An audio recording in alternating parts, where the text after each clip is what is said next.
All right, music fans, welcome. Harmless Dave here on the Harmless Dave channel, talking about this channel and then the old channel, and then what again? That's already happening. It's already happening, and doing it in real time for a few real people. First of all, if I'm not going to do this anymore at some point on YouTube, I've made peace with it. All right. I think I made peace with it the first time, and I will make peace with it again if it happens again. All right. But the truth about what happened with the other channel is I got locked out of that channel because they deleted one or two of my other channels, and that had the same email. And I had a record label, Eric Clapton's record label, Surf Dog. They just called me yesterday, said we did everything we could. We had people on the inside. We talked to them, and they're not gonna unlock your channel, which is weird because the channel is still there, and apparently they're still running ads on it, right? Will there be any residual income from that? Probably a little bit, but not very much. Not enough to really, keep yours truly from working at Walmart as a greeter, which could happen. It's fine. Everything, folks, everything's fine. It's fine. It stinks because I had 82,000 subscribers, and now I'm really thankful that I think I have like 1,700 already, which was really fast. And it appears that I'm going to be monetized again. So I'm happy about those things, but that's a lot of work. It takes years and years to build up that kind of revenue, and also just the audience and just everything. This is like a snowball effect, and so you do it every day, and that's how you stay relevant. If you go away for a while, people forget about you, and people aren't going to go find your videos. Your videos aren't going to be recommended. So essentially, I'm locked out of that channel. I cannot upload to that channel. It gives me a cryptic message when I try to sign in with that profile. It's really creepy. It's really scary. At some point, honestly, folks, at some point, it would be better for them to just delete that channel. Just delete it. Just get rid of it. And that way, I'm here. I'm doing stuff separate from that. I've rebranded a little bit, but not all that much. And, we move forward from here. But I've noticed I'm already getting some pushback because of my Kevin Cronin videos. I did a Kevin Cronin video, and there's a website, there's a YouTube channel that used the content from the video in their video. So unlike before, I am going to be reporting anything I see where they're just taking clips, they're taking stuff without my permission, and they're saying that I'm a hater. I hate Kevin Cronin. It's just so much hate. That word has really lost its impact. So I can't be critical of a guy who essentially ended REO Speedwagon by himself. Wasn't Bruce Hall's fault. Wasn't Neil Doughty's fault. Wasn't anyone's fault but Kevin Cronin that this happened. He could change this tomorrow. He could say, you know what? Yeah, let's have Bruce back in the band. And if you're going to make this argument that Bruce can't play as well as the other guy, make it. But say, you know what? REO as a band and the legacy is more important. Now that it's kind of out there, I'm sure Bruce Hall feels like crap. Like, really? I'm not a good bass player, huh? Or I'm not as good as this other guy. All right, yeah. I mean, I'm sure, feeling less cheerful than I am about this situation. I mean, he was in the band. I'm not in the band. I'm just some guy making commentary. I don't understand why this is so difficult for people. Like, if you want to make commentary, make commentary. Don't use my content, though, in your video to make commentary. Just do your own commentary. I mean, I've not taken anyone else's videos and just, okay, I'm going to play it. And this guy just hates Kevin Cronin. I don't hate Kevin Cronin. I purchased a lot of REO stuff in my lifetime. I'm pretty sure in my collection of CDs behind me, I have 4 or 5, maybe more REO Speedwagon CDs. I had the vinyl back in the day. My mother did not like the album covers. Nine Lives really freaked her out, and High Infidelity wasn't a lot better. Good Trouble was okay because it looked like some hotel housekeeper cleaning up after whatever happened in that room the night before. But you know what, folks? This is why, in general, just as a rule of thumb here, I'm less excited about this old music for a number of reasons. Number one, the bottom line is none of these people sound like they used to sound. So for me, this is basically just reporting on the end, like talking about the demise of great rock bands. Seeing how they're ending is really sad and tragic. The fact that there is no support system for up and coming musicians that have this kind of sound, there's nothing for those musicians, right? Spotify, all of that stuff where they're paying out pennies on the dollar.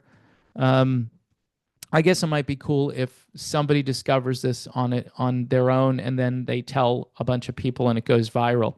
But you don't have the radio industry. You don't have these A&R departments that would put their weight and their talent really behind getting the word out or getting the music out so people would hear it and then it create like a collective buzz where everybody's talking about the music. That there's so much going on in so many different directions that you're probably going to miss it, because you're going to be busy doing your own thing. But in the old days, you used to turn on the radio and hear the songs and you go, okay, this must be popular. And the DJ would talk about how popular the song is. But there's none of that now. There's none of that. So I'm missing not only really great music, I'm also missing the way it used to be presented and marketed.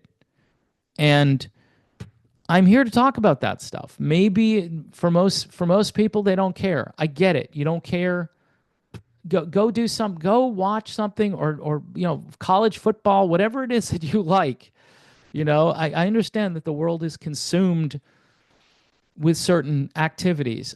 I'm not that person. I try the best I can to give my opinion on something. And I'm trying actually to be more diplomatic. So if you think I hate Kevin Cronin, first of all, you don't know who I am. You don't know me. You haven't met me as a person. You haven't sat down, had a conversation with me, right? And you can probably discover that I don't hate Kevin Cronin. I'm a little ticked off by the way REO is ending. And it's not really that controversial to call it out and say, hey, this one person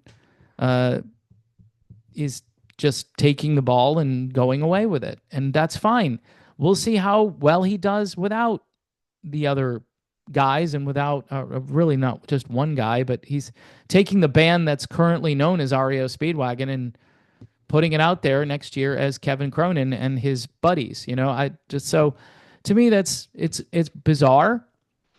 And the fact that people would have a problem with me about it. I mean, so let me get this straight. So if a rock band does something ridiculous, you can't say it. You could say, well, some people are saying this, but I don't think so. I think it's just great that Kevin is going his way and everybody else has to quit. I mean, would that be that? I guess that's what they want you to do. I mean, this channel, by the way, my previous channel did not get banned. I had no strikes and nothing wrong with that channel. The record label even told me, they said, yeah, your channel was in good standing. It's the other stuff that you were doing. And so they punished you by not allowing you to upload to that channel that wasn't problematic, which was the RMO channel. So I don't know, folks. So again, people looking for me, hey, here I am. If this doesn't work out, I move on. I move on. There's other stuff I can do. I've been doing this for 8+ years now. And someone said, you're better off trying to start another channel and see if that'll work. But if it's going to be just daily nonsense about how I suck and how I I'm the least controversial person that you're going to run into. I really am. I mean, there. I guess I'm not, because if I just, again, the fluffy bunny stuff, if I did, oh, here's a bunny, fluffy bunny fell off a table today. Isn't that cute? I'd have a million views, and I'd have no worries in life. But because I like to talk, and I talk about music and faith and politics and things like that, I'm public enemy number one. I mean, me, really. Um, and I think it might bother some people. This is a side issue, but it's relevant, that I have a relationship with Eric Clapton. And I do. To this day, I still talk to Eric.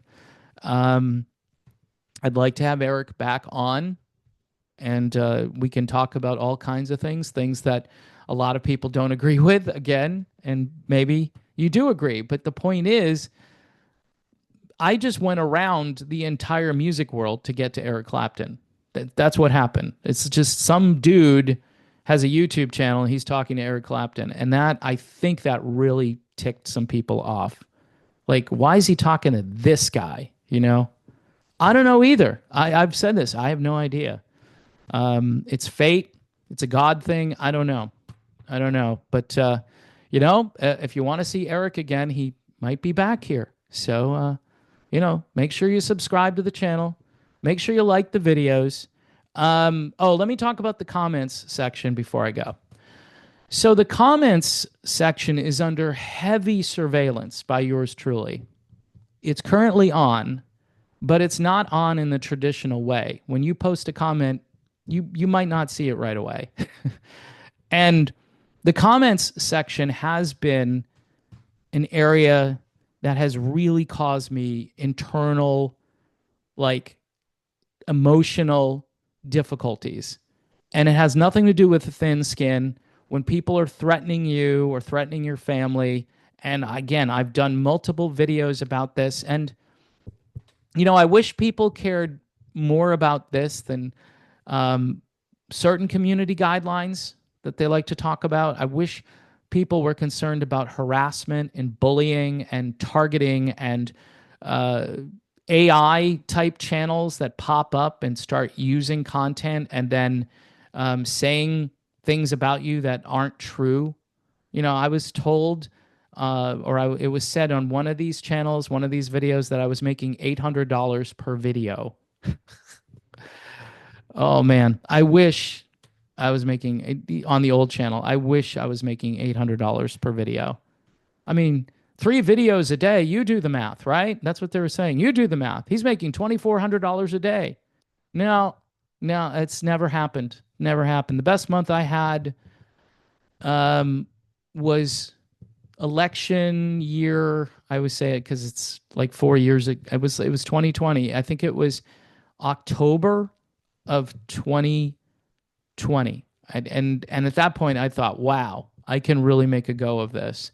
And then after that, everything started collapsing. And I was saying a lot of controversial stuff. I was doing controversial videos. That was during the lockdown era. And I was ticked off. And I'm still ticked off about that stuff. It's just weird how nobody else is still ticked off about that stuff. Like, it could just happen again. It's for the greater good, and it's fine. And we'll just all sing Kumbaya, and it'll be great. And you'll just run to CVS every 15 minutes. No, that's, and I did a lot of self-censoring too.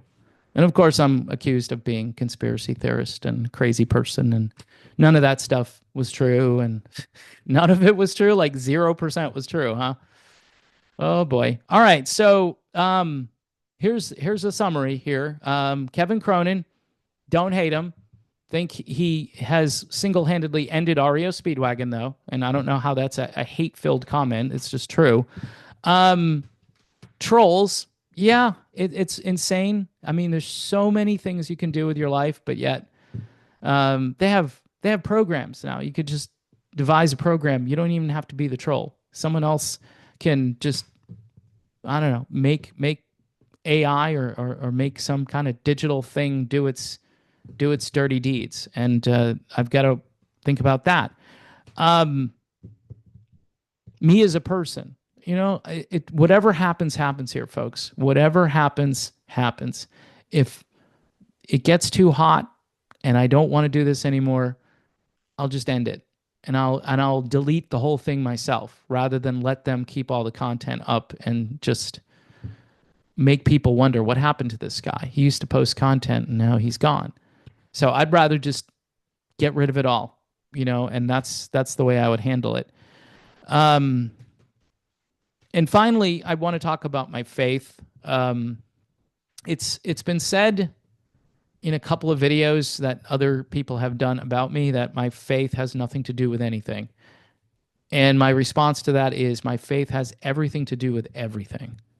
So if you don't like the fact that I share Jesus a little bit on this channel, this isn't a straight up evangelism kind of thing. This isn't me, talking about God every 5 seconds. But I'm going to continue to do that.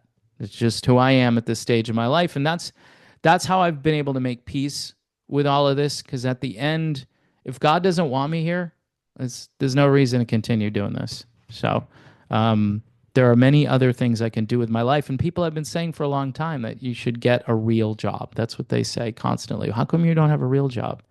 Why do you keep asking people to buy you a coffee? Because what? Nobody in this type of business or whatever asks for that. I mean, people do it all the time. People say, you want to support the channel? Do blah, blah, blah. Go here, go there, go here.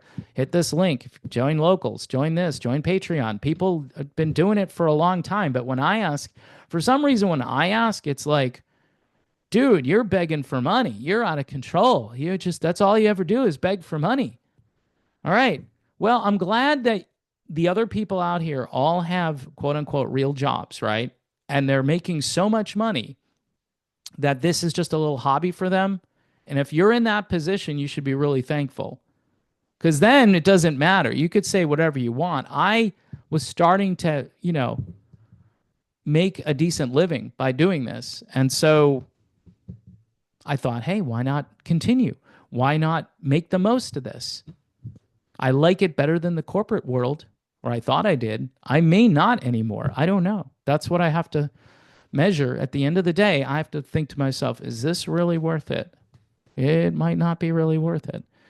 And so I want to thank a lot of the people, though, who have made comments that have been predominantly positive, that might change in the next hour.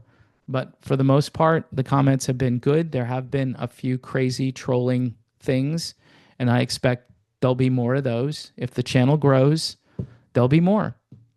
All right? And, I could talk about the most innocuous things on planet Earth. And for some reason, there's a group of people that just hate my guts.